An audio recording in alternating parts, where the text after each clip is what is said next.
How's that? Sounds good. I will share my screen. Share. And hopefully you're starting to see a banknote. And I will demonstrate. This is actually my, make sure we start the recording PowerPoint slide I created. But I just like sharing it. And so thank you everyone for especially the folks who I have cajoled into coming just as visitors to watch this presentation. As Dr. Sue mentioned, I gave this as a public presentation at the ISE, which is the Institute for Industrial and Systems Engineering, their annual conference. And they only gave me 20 minutes to give the presentation and handle questions. It's really more of a 25 to 30-minute presentation, so I can go a little bit more in depth than I did in the original presentation. It is accompanied by some papers, and actually I'm going to paste into the chat. Already prepared a little set of blurbs here, and paste. Hopefully the links will work in the chat. And so initially there was a call for papers that was done for the INCOSE Insight Journal, and that is where I got the full title for the presentation you might have seen in the invite, for the Journey to Expertise in System Engineering, Enhance the Path with Shu Ha Ri. And so that was in volume 25, issue 3 in September of 22. And then I wanted to get a presentation out. I'd done it internally within MITRE, but I got this through public release, and so I can now share it. And I can reshare it because we retained copyright for that. So what is Shu Ha Ri? And get to the right screen. Just as a slight agenda, and I like alliteration or rhyming is really what this is. It's elementary. It's Shu Ha Ri for SE, Shu Ha Ri for specialists, Shu Ha Ri for generalists. Expertise out of Shu Ha Ri, where does it come from? Shu Ha Ri in academia, and what can we be through Shu Ha Ri? So the bottom line up front for Shu Ha Ri and SE is, if we make the mistake in thinking that the path towards expert level mastery for systems engineers is just like any other specialization, then those who seek to approach such mastery may only exceed through serendipity. And I will go into what that means and how that came from my own personal experience, and why I think it's actually reflective of what we have in our current state of our practice. So what is Shu Ha Ri for systems engineering? Well, when we look at the traditional mastery paths, some things fall short for our system engineering experts. So first of all, it assumes there's consensus on what defines expertise, which the more I look into it, the less I find it. The idea of many other expert paths in other professions tend to be about well-specified, very specialized talents and honing them to perfection. And there's also this sort of Westerner thinking about positivistic reduction. If we can just have this stepwise, you're going to be a beginner, an intermediate, an expert, you'll just go through this and you get to the end and now you're an expert. And it just takes this, just follow the path of the previous experts and you'll get there.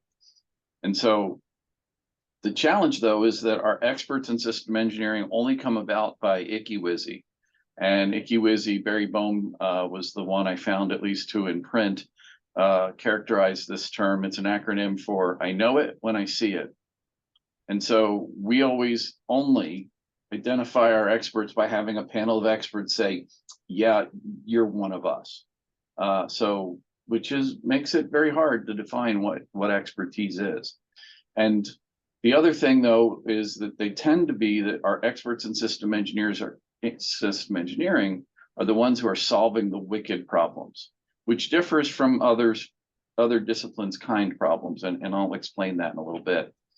The things that our system engineering experts tend to bring is that they apply and enable system engineering experts through their tacit knowledge, through what they know, what not necessarily just what they can document and write down, but they can better address those wicked meta-disciplinary problems that are out there. And that experience and that tacit knowledge is gained from continual iterative, diverse paths. It's not just really one singular path they've gotten to get to the knowledge that they have as an expert in systems engineering. That's where we are today. And so the challenge we have, of course, is that measures or tests of explicit knowledge poorly approximate actual expertise. Not that we don't have something else to do it. We need tests. They're good, they're valuable, but they're limited. And so I had posed this construct in another presentation I'd done at NDIA about expertise, and the sort of the where is the dark matter that is the interstitial part that brings together the expertise in systems engineering. And I kind of felt like Shu Ha Ri was what helped me expose that. So Shu Ha Ri, yes, it is from 15th century sword making tradecraft. And the shu is to learn the kata, learn the basics, to follow, to know what you're doing. And so you have to learn some basics to do that. Ha is meant to be implementing those skills, to do those skills, to do the kata. And then the last stage is Ri, to extend beyond, to leave, to escape, and to excel. And so I bring up Forged in Fire as a reference because Forged in Fire is about that set of apprenticing toward mastery of trying to build into a sword making expert. And so they give them these challenges, these tests, but each of those folks who are in sword making didn't just go off and sit in front of a computer screen and learn how to make swords. They had to apprentice, they had to learn, they needed masters to help them and guide them through learning the basics and learning how to execute those new skills so that they could then escape and become the master on their own. And so as I was doing some reading, one of the things I stumbled upon was Peak, which is by Anders Eriksson, and it is the Secrets from the New Science of Expertise. And so he published this in 2015. And the thing is that he went and he's been researching expertise for a very long time. He leveraged Bloom. Some may know Bloom's taxonomy. Bloom also did some other work where he studied the time since introduction to a domain and how that progression of performance changes in certain phases. And he created these sort of three-phased approach.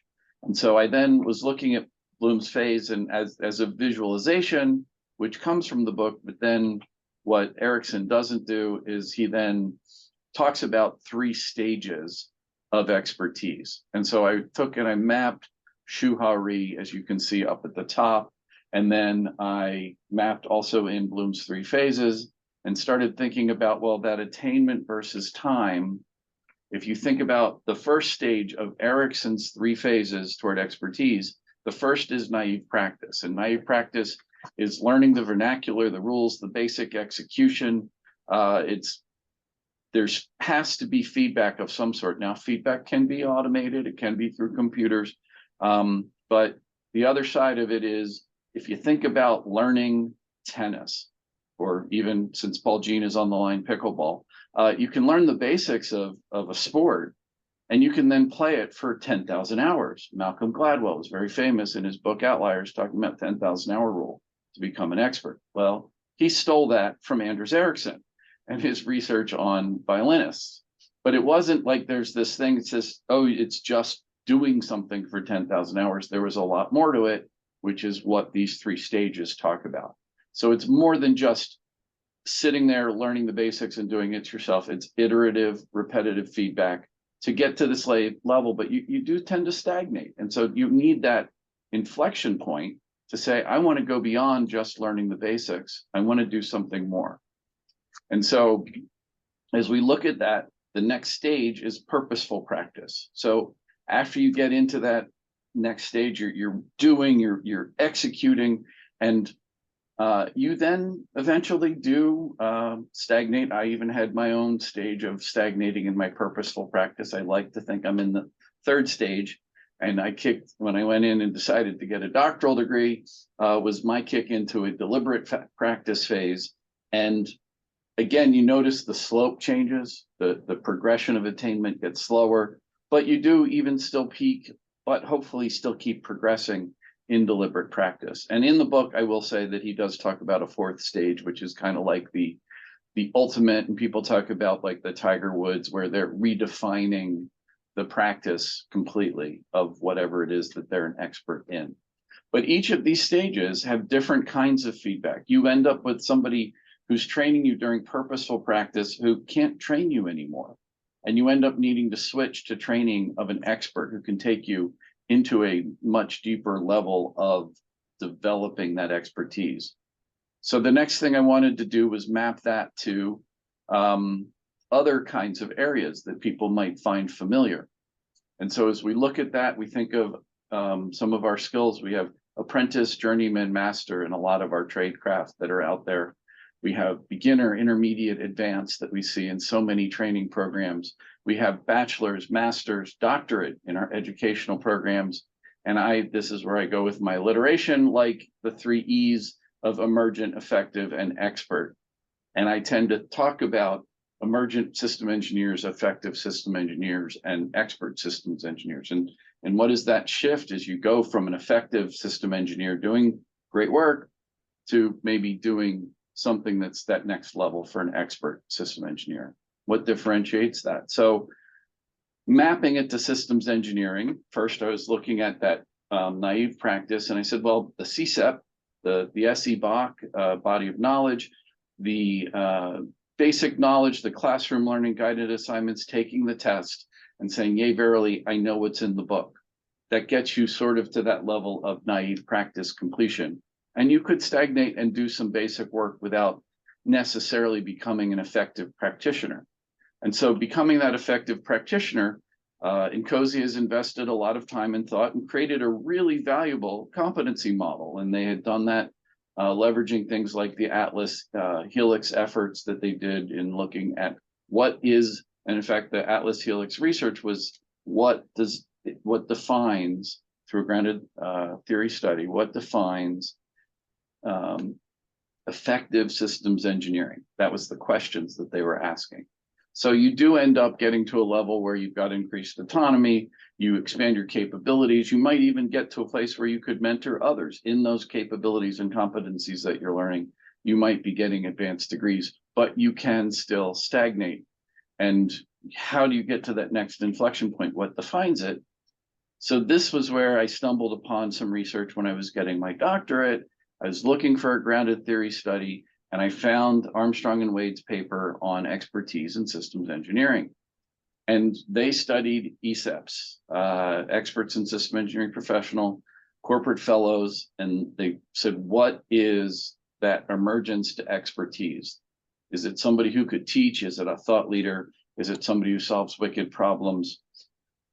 And so we're looking at this and we're looking at systems engineering. And I said, well, what is that competency model? So going back to INCOSE's competency framework, and this isn't the absolute latest version, but it was in the referenced document there from 2018. This shows the mapping of the 30-ish categories that are in these 5 areas of core and professional and technical management, integrating competencies. And they're mapped in this particular view to the system engineering professional technical areas, the things that you need to go to say, yea, verily, I am achieving a certain level of competency, whether it's the associate, the certified, or expert system engineering professional level. And so you can see the mapping between them. But this really made me start thinking about another question.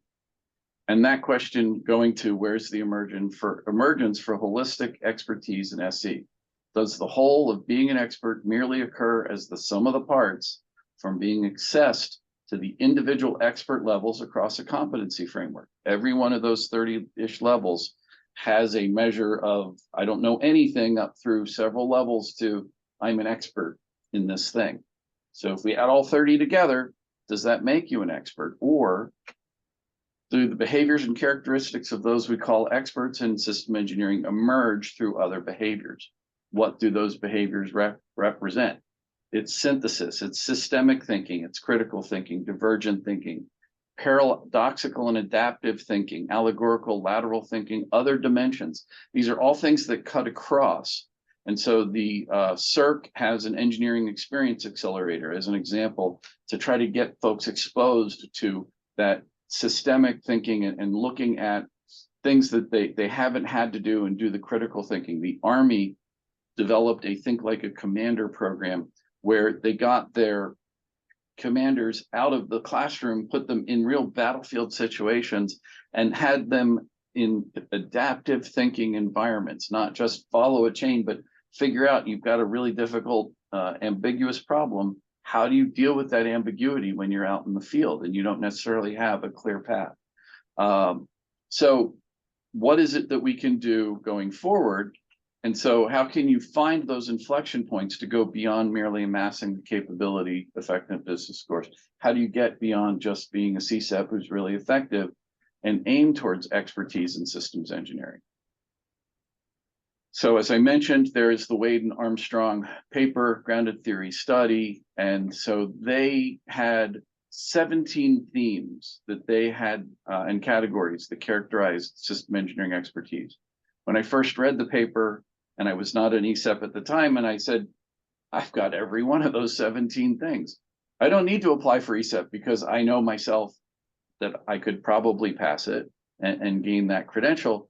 And so I didn't do it for many years, but then of course, doing this paper and wanting to share it and help influence INCOSE, which part of the ESEP role isn't just gaining this credential, but it's actually working within INCOSE to help do things in INCOSE, and as shared to me by ESEPs that I consulted when I was deciding to go with it, I was like, okay, I will go for ESEP, which I then since got. I have the shirt here to prove it. But these themes, one of them, they fell into learning methods. And so learning methods, experience being a teacher, having both on-the-job training with feedback, and that feedback is critical in Peak's model for getting through those stages, but also structured training, demonstrations, classes, and I've highlighted deliberate practice. They of course had read Anders Eriksson's research and recognized the value of that deliberate practice that is found in the experience of the ESEPs that they studied. The other side of it, sort of at the end of their list, was this group of soft skills.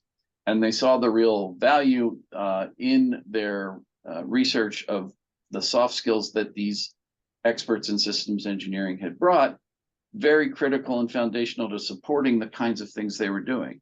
But when they started looking across the things that made the other themes and categories, breadth of capabilities, diversity of competencies, life cycle exposures, but when it was this enterprise to component level, being able to work down and I have on my desk my stage of my career when I worked with, and I don't know if my camera's on, I assume it is, spacecraft components and aircraft components. I was down in the guts and little parts, but then I also ended up doing enterprise level work for enterprise architectures and even IT component architectures, and working across all those different levels gives you the kind of exposure that isn't just done in a classroom situation. Multiple domains and disciplines. I'm a mechanical engineer by training.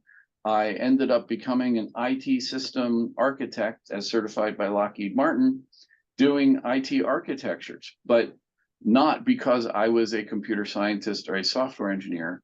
In fact, there was some value seen by Lockheed Martin in the fact that I was from a more traditional physical engineering domain, because I didn't just come at it with a, well, we can put more memory and throughput in it and that'll solve the problem.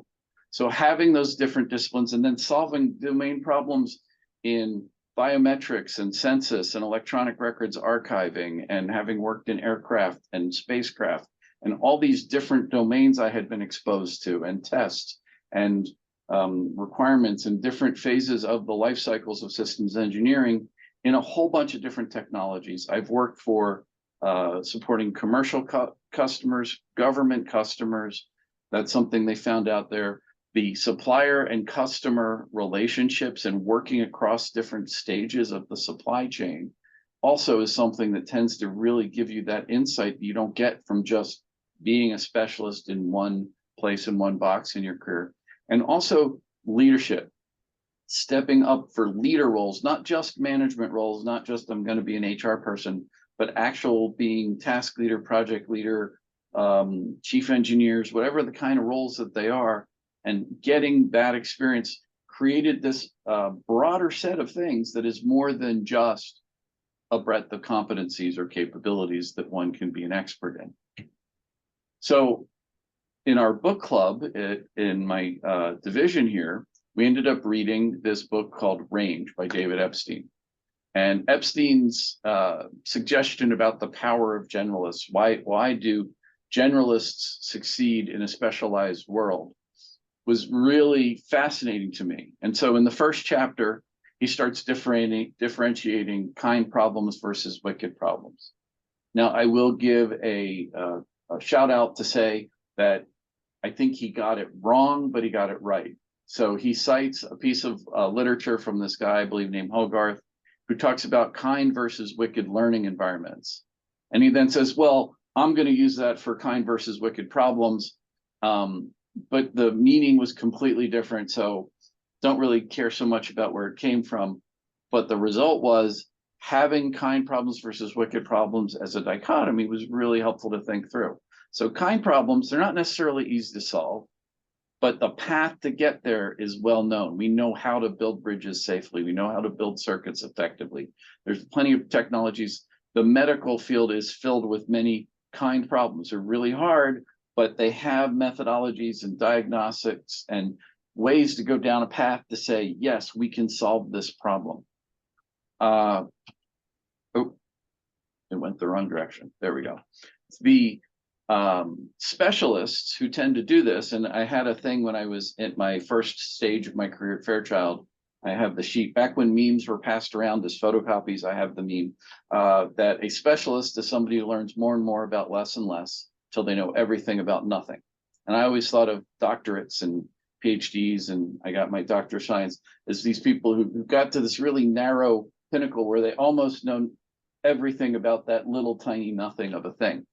And so, but chess masters, taxi drivers, violinists come out of the book Peak, plumbers and electricians. They're really good at solving kind problems. They know how to do their job, even if it's hard to get there. In the book Range, Epstein talks about the difference between Tiger Woods, who started at 3 as a phenom when playing golf, versus a guy named Roger Federer, who didn't pick up tennis until much later in his adolescent and his life than Tiger picked up. He was a soccer player, I think a basketball. He played all these other sports, but that generalist knowledge of how he dealt with a sport and a ball and a racket, like all those things, he had skills he developed in these other areas that made him the expert that he is in tennis. And there are other generalist experts out there I like to think of who can solve these wicked problems. And Neil deGrasse Tyson, as an astrophysicist, he can come in and he can see how those allegories fit in other areas. And we tend to rely on our corporate fellows and our experts in system engineering, ESEPs, to be the generalists, the T-shaped, the pie-shaped, and more so even the comb-shaped, with all these breadths and depths. They learn less and less about more and more till they know nothing about everything. It's the generalist counter to the specialist. But it's also important to recognize a generalist is not a dash shape. They're not a mile wide and an inch deep. That is not the kind of generalist that is being spoken of in the book Range. They deal with wicked problems, those lacking a preordained approach for solving. And so there's a book, Lift, by one of my peers here at MITRE, Dan Ward, and he focuses on the years before the Wright brothers figured out the solution to man-powered flight that could be done safely and in a sustained way. And so looking at the ways in which they were dealing with a wicked problem space was really fascinating. But now once they figured that out, everybody can do it. It took flight, moved it over to the kind problem space. And if you think of the CRISPR, Cas9 editing DNA, Before CRISPR existed, editing DNA was a pretty wicked problem. No one really knew how to solve it. Someone came up with a solution, turned a wicked problem into a kind problem. Now people can go off and solve new things based on this new ability that has been developed and created and innovated, as one might say. So wicked versus kind problem solving. So what do we look at? And we say there's this statement, a jack of all trades, yet a master of none. But it's been expanded in the 20th century to say is oftentimes better than a master of one. And so, yes, maybe being a generalist could be thought of as a bad thing, but if you've got a wicked problem, you're probably going to get a better answer from a generalist than you are from a specialist. There's the notion of the law of the instrument, or the, hey, I got a hammer, everything looks like a nail. That tends to be the world of kind problem solvers, versus the wicked problem solvers use divergent thinking. They use that allegorical, all those other thinking capacities and critical thinking to look how things like isomorphisms, a system solution in one space could solve a problem in another phenomenological space. So in academia, there's a little bit of an irony, because you look at bachelors and masters, and I map them to the Shu Ha Ri path. But most bachelors and masters tend to be, this is your curriculum. You have to do this. Everything is already answered. It's defined. It's in the back of the book. Don't look until after you take the test.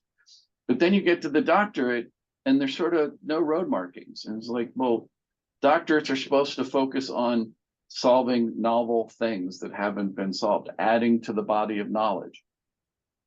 And so I was thinking about the idea of doctorates, and doctorates especially even in systems engineering. And it hit me that attaining a doctorate in system engineering demonstrates becoming an extreme specialist on one's research topic, whereas attaining expertise in the practice of systems engineering seems better aligned to being an extreme generalist. So how does this map back to the range with Epstein and peak model combined? So we still have this idea that you have to have incremental improvements. It takes time. You can't just magically go do something. You have to have these incremental steps of learning. And of course, as you go up the path, each incremental step takes a good bit more time to actually achieve smaller and smaller amounts of incremental attainment. But the idea of one path to systems engineering is really the thing that's a challenge, is because when you look at range and the idea of the generalist is somebody who has depth. You have these different paths where you've really gone not just in systems engineering, but across all those different things, those different experiences of enterprise and domains and technologies and supply chain, and you're doing this depth. There's actually a third dimension. And that's sort of what Shu Ha Ri helps expose for me, is that dark matter of system engineering is it's not just looking at a two-dimensional path, but it's a three-dimensional model of what it is to get to that attainment of system engineering expertise. So then I started thinking about what is that represented as. And so kind experts build on competencies, build on foundation. You get to be a kind expert. And I do put the caveat, system engineers are not the only experts who solve, expertises are not the only ones who solve wicked problems, but most other disciplines are not as well studied or necessarily as disciplinary broad as we are in SE. But as we look at the wicked experts, they have this sampling. They have all the multiple domains and disciplines and the mixture of technologies, enterprise to component and government to commercial, supply chain, soft skills, leadership role kind of things that help build that expert system engineering professional. And that wicked expert is somebody who actually not just does all that stuff, but does it in an iterative way. Shu Ha Ri is this idea that you aren't just doing one singular path. And that's where the Western versus Eastern philosophy difference, not Aikido, they use Shu Ha Ri, but the Agile software community, they actually have also, if you do Shu Ha research, you'll find a lot of stuff about Agile. But they tend to do a very Western, or, well, I'm going to be a beginner and I'm going to get to intermediate, I'm going to be an intermediate and I'm going to get to expert. And that's your Shu Ha Ri. It's like system engineering is more about, well, I'm going to learn the basics and maybe become an expert in this competency, but I'm going to be a beginner and I'm going to learn the new language over here of this thing. And as I progress up the middle, as I progress up the middle in that, I might begin another thing. And so how do we try to focus and create a world where we are encouraging our up and coming systems engineers that, yes, it is important to learn the foundations. Yes, it is important to gain the competencies and to look at that model.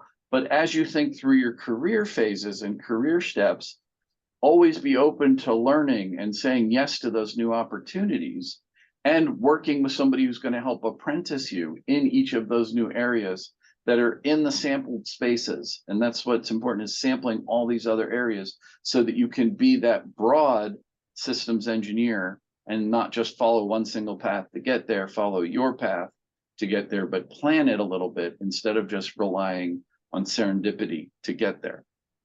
And so in the end, I like to point out, and it's up on my wall over here to my right, is I have my framed engineer and training certificate I took when I was in college in the anticipation I would go for a professional engineer, which is another generalist type certification, similar to, I would say, our ESEP, but in a different way. And that PEs often can be wicked problem solvers. But the thing is, I liked is that they did not give me an expiration date.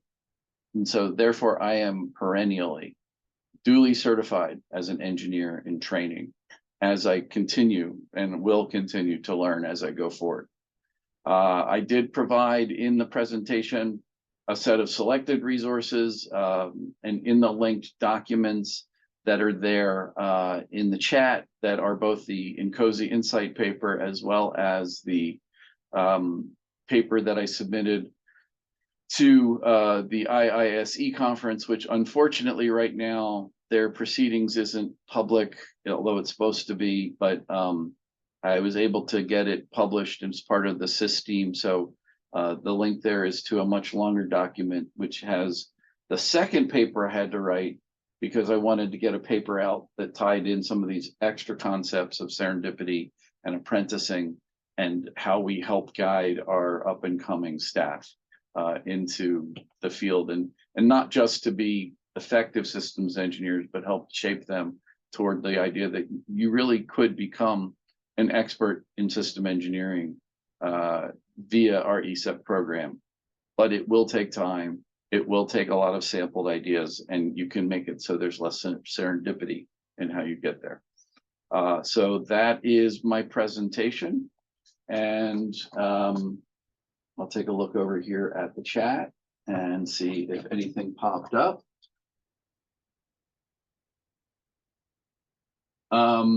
So let's see. ESEP came to mind, expert master. Okay. Orlando says, breaks my heart. CSEP is the lowest level. I have ASEP. So the thing with the ASEP and CSEP, the CSEP does require some competencies and it requires some experience, but to say you are effective by the time you get a CSEP, you can continue to become much more effective. CSEP is an entry level certification. It's a definite entry into the path, but in the purposeful practice phase, because now you're really going to start engaging. The ASEP is really about learning the language, learning the vernacular, and you're entering and becoming a good ASEP. You're gaining the knowledge of what it means, and even if you pass the test, learning what those words mean and sort of internalizing them to grok them, as Heinlein would say, is what you're doing as you're going through that naive practice stage. Edited and make case for ASEP in phase 1, CSEP development phase 2. Yeah, I did play with the idea that maybe there's a little bit of overlap, but I still see CSEP really early in that stage. And especially if we think of ESEP being that 20 to 30 years of experience, but CSEP is somewhere around 5, that distance, yeah, sure, it could be a couple of years, a year or two in the front, but it's not going to be. CSEP is at the end of you become effective. CSEP is at the early part of that stage. So I struggle with moving it further. Tigers, yeah. Expertise as results. So yes, I did share the in the chat above. If you go to the link, I actually have this presentation posted in my ResearchGate.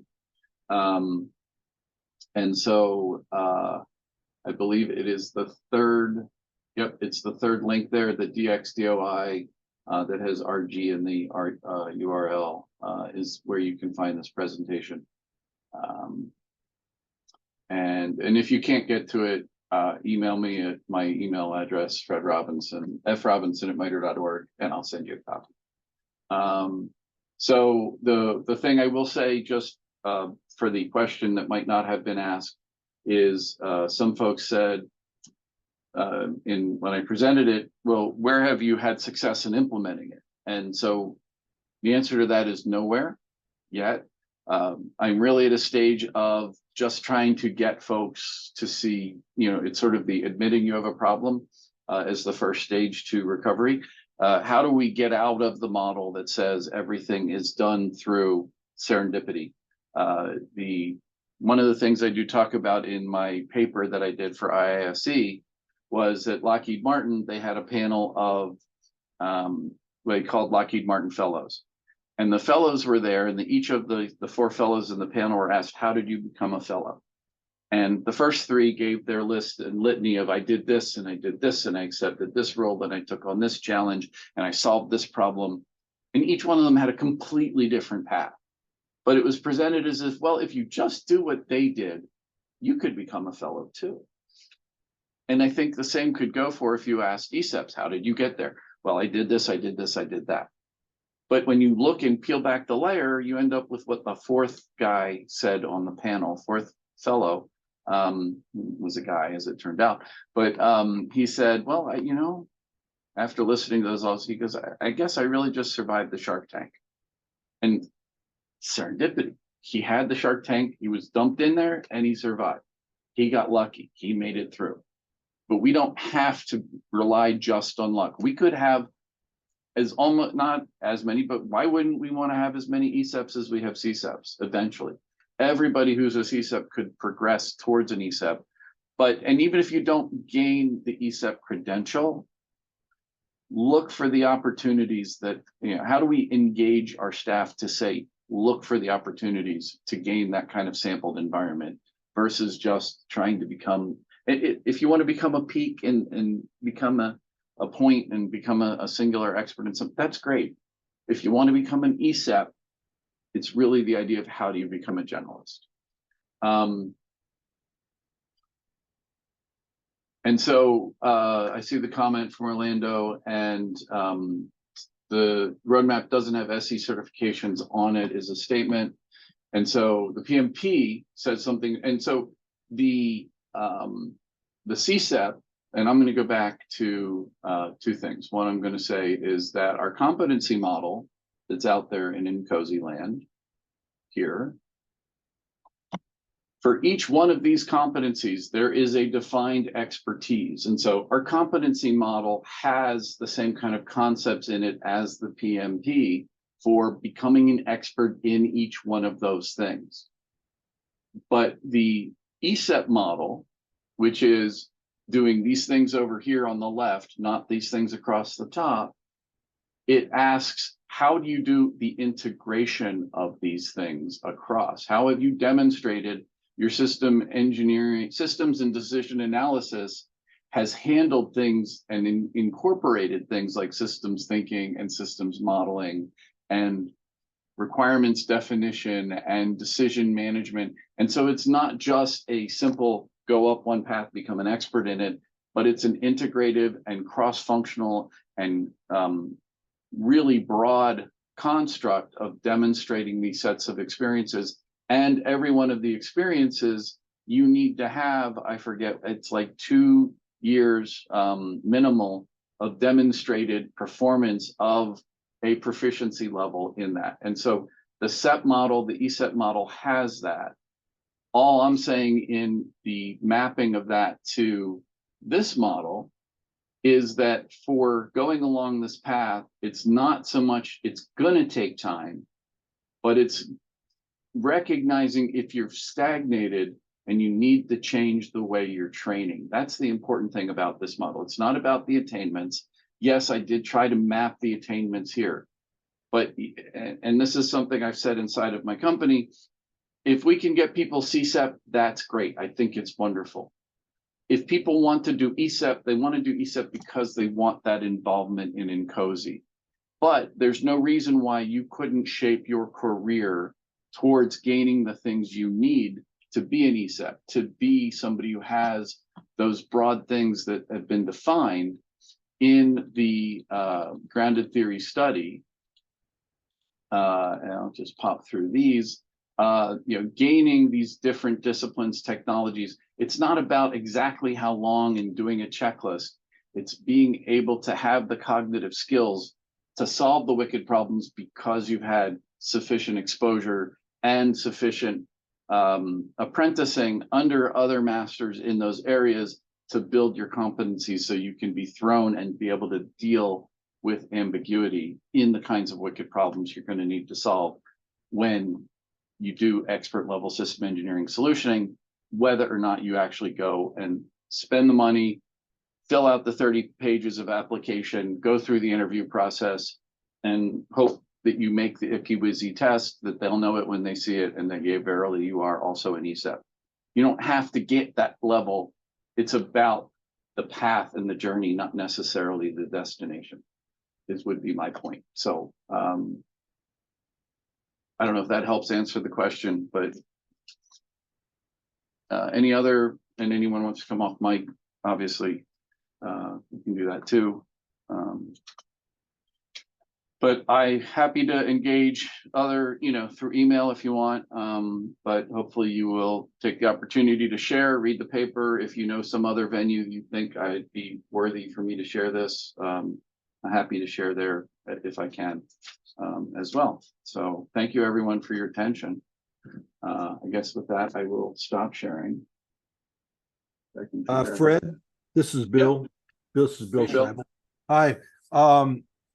Would you care to comment? Because I was tracking everything you said this evening. And by the way, full disclosure, Fred and I work for the same company. But there's been this concept that to be a systems engineer, you had to have a degree in physics or a hard engineering background. Mhm. That doesn't fit my background, by the way, but still, it seems to be this concept out there. I've argued against it, and I think you were arguing against it also, that regardless of your background, you can learn to be a systems engineer. Would you have any thoughts? Over. I do have a lot of thoughts, and I've had lots of discussions with peers on this. And mind you, this is personal opinion, not official MITRE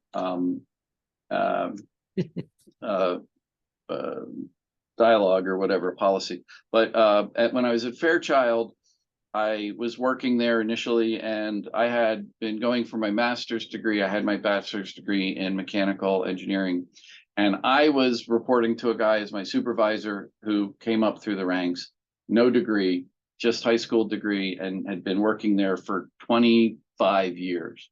And he was the supervisor for test engineering. New management came in and said, oh, degrees, degrees, degrees. But at the time, they're like, you can be considered an engineer that every 2 years of experience as a technician counted to like a year of school. You're a technician for 8 years, you could apply and become an engineer, an entry-level engineer with 8 years of experience. That was Fairchild back then. The wonks who said, oh, you have to have degrees because degrees make you smart. Degrees do something from an academic perspective. They don't necessarily teach you practice. And in fact, one of the things I would also say, I was a technician working as an intern at Philadelphia Electric during my college years. And I would watch the technicians laugh at the engineers because they had no practical experience. And so the point about the synergistic and allegorical and all those other kinds of divergent thinking patterns is that academics tend to get you stuck in a rut. It's good for certain shortcuts to get you to some knowledge levels, but it doesn't give you a shortcut to experience. And that's where the ideas to me of having the apprentice models are really important. I will say I know of systems engineers who in my past have been language majors. But guess what? Language, that's a system. And there's a set of rules. And you can apply the parallels of language rules to solving other problems.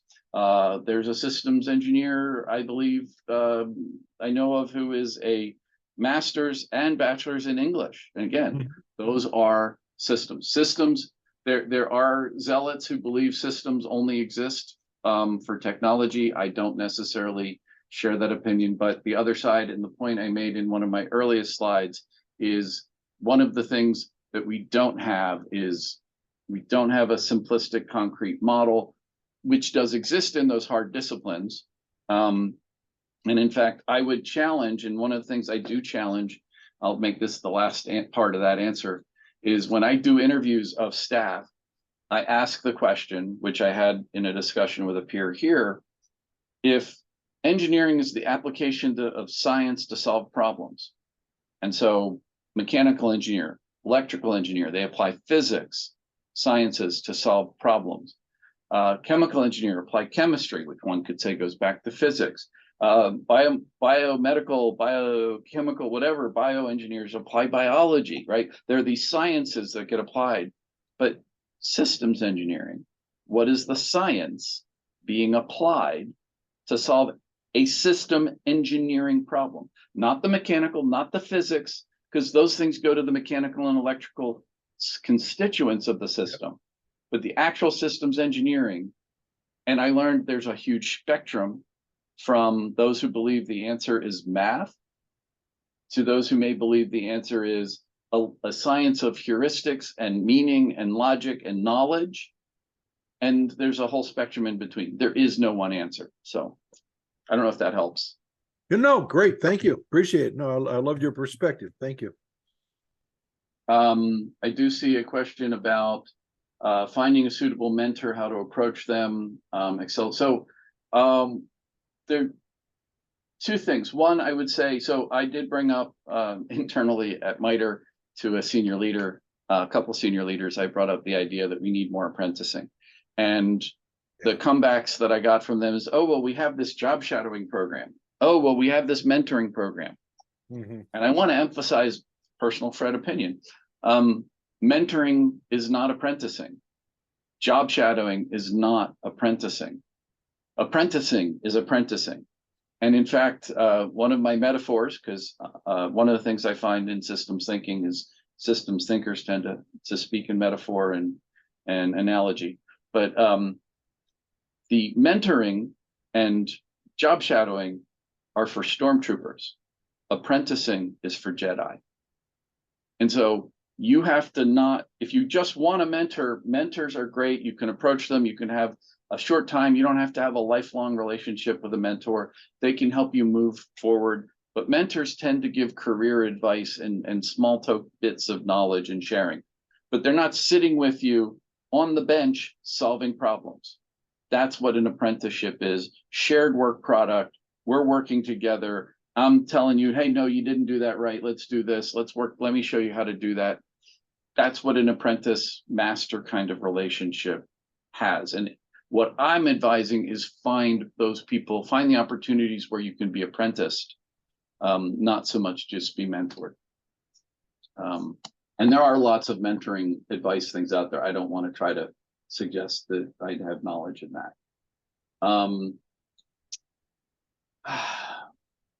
MITRE at a government has, yeah, that's a whole nother story, Gary, about the SC fellowship program. Don't want to go there. All right. So yeah, and you will find that a lot of people call mentors, you know, more like mentor and mentee as mentor and apprentice. And I really find that's not a good conflation. All right. I think that might have used up everyone's questions. Hopefully I've answered them. Again, frobinson@mitre.org if you have additional questions or have problems getting to any of the content that's online. So thank you for your attention.